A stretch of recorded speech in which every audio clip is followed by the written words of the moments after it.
बार एक बहुत गरीब पति पत्नी होते हैं। पत्नी अंधी होती है और उनको कोई संतान भी नहीं होती। अब वो बहुत परेशान रहते हैं, मंदिर मस्जिदों गुरुद्वारों में चक्कर लगाते रहते हैं, बहुत मांगते हैं भगवान से कि हमें कोई संतान मिल जाए। तो ऐसे करते करते उनको एक गुरु का प्यारा मिल जाता है। वो उनको बताता है कि यहाँ से कुछ दूर गुरु गोविंद सिंह जी का दरबार लगा हुआ है, तुम वहाँ जाओ और वहाँ अपनी फरियाद करो। लेकिन वो साथ ही साथ एक चीज़ समझाता है कि देखो, तुम वहाँ जाओगे ना तो ऐसे नहीं कि जाते ही तुमने गुरु गोविंद सिंह जी से कुछ कह देना है या मांग लेना है, ऐसे मत करना। वहाँ जाओ, गुरु गोविंद सिंह जी को मत्था टेको और उसके बाद उन्हें कुछ नहीं कहना। सिर्फ वहाँ पर जाके उनके आश्रम में जाकर, उनके दरबार में जाकर तुम्हें सिर्फ सेवा करनी है। सेवा करना और सेवा करते करते सिमरन भी साथ में ज़रूर करना। और वहाँ किसी से कोई बात नहीं करनी, कोई चुगली नहीं, कोई हंसी मजाक नहीं, कोई किसी से बात नहीं करना। सिर्फ सेवा सेवा सेवा करनी है, सिमरन के साथ सेवा करनी है।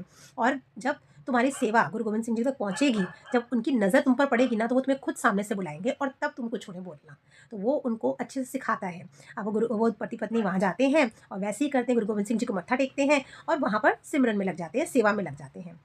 और जो पति होता है वो लंगर घर में सेवा करता है। जिसको सब्जी की ज़रूरत होती है उनको सब्जी देता है, जिसको प्रसादी की ज़रूरत होती है प्रसादी देता है और भाग-भाग के सेवा करता है। किसी को कोई बात की कमी नहीं आने देता और साथ ही साथ सिमरन भी करता है। और जो पत्नी होती है वो बर्तन धोने की सेवा में करती है, सिमरन करते हुए बर्तन धोती जाती है और किसी से कोई बात नहीं करती।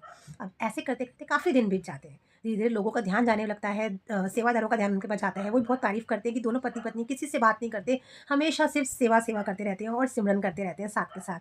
धीरे-धीरे ये बात गुरु गोविंद सिंह जी तक पहुँचती है। उनको पता चलता है कि संगत ही बहुत खुश है, संगत को किसी बात की कोई कमी नहीं आने देते और संगत भी उनको कहती है कि बहुत अच्छा लगता है उनको देख के और कभी भी किसी को कोई कमी नहीं आने देते। तो संगत खुश होती है तो गुरु गोविंद सिंह जी भी खुश होते हैं। गुरु गोविंद सिंह जी अब कहते हैं कि उन दोनों पति-पत्नी को कल दरबार में बुलाओ। तो अब ये संदेश उन पति-पत्नी को जाता है जिनका उनको इंतज़ार था।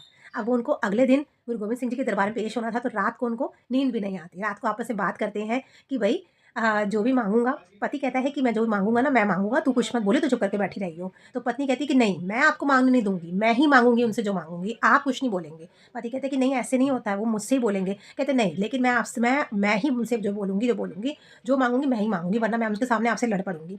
आपको नहीं बोलने दूँगी, मैं ही बोलूँगी। अब पत्नी के आगे किसकी चल सकती है? तो वो कहता है कि अच्छा चल ठीक है भाई, तू ही माँग लियो।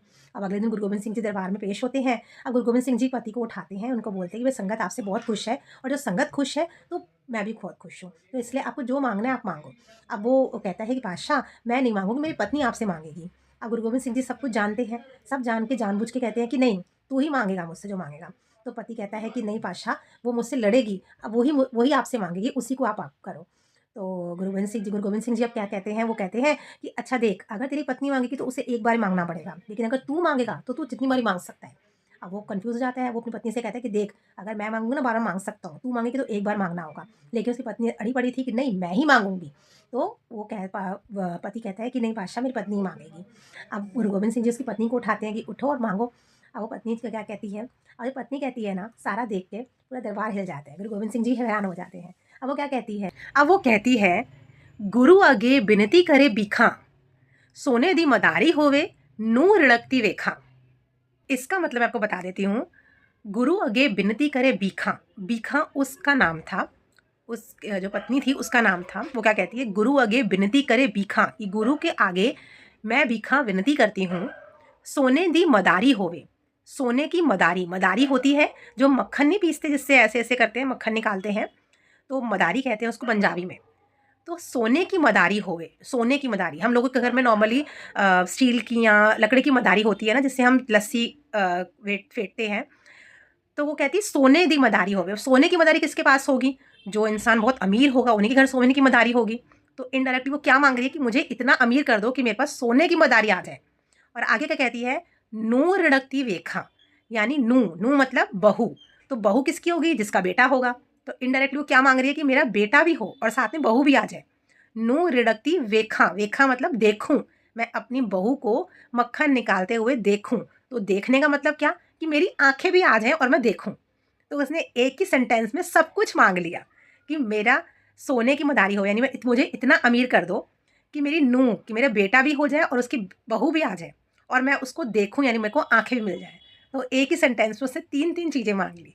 तो जब ये बात गुरु गोविंद सिंह जी सुनते हैं तो बड़ा खुश भी होते हैं, बड़े हैरान होते हैं।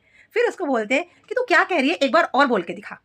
तो फिर वो बोलती है, गुरु अगे विनती करे भीखा, सोने दी मदारी होवे नूं रिड़कती वेखा, चौबारे विच पोता खेड़ती देखा।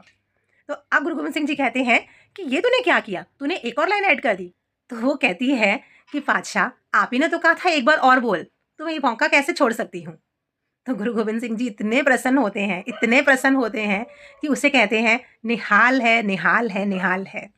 उसको सब कुछ दे देते हैं। पोता माँगती है अपनी आखिरी लाइन में, पोता भी दे देते हैं, सब दे देते हैं। तो इस कहानी से हमें क्या पता चलता है, ये कहानी हमें बताती है, क्योंकि ये सच्ची कहानी है। ये कहानी हमें बताती है कि सेवा और सिमरन से हम उस प्रभु की खुशी पा सकते हैं, जिससे हमें सब कुछ मिल सकता है। सारे जहान की खुशियाँ मिल सकती हैं। ये तो एक दुनियावी सुख हो गए, लेकिन हमें परमार्थ के भी सुख मिल सकते हैं। हमारा जन्म-मरण कर सकता है सेवा और सिमरन से। तो इसलिए सेवा के साथ सिमरन और सिमरन के साथ सेवा, दोनों एक दूसरे के बिना अधूरे हैं, और ये दोनों करते रहिए और अपना पार उतारा कर लीजिए। जय श्री राधे।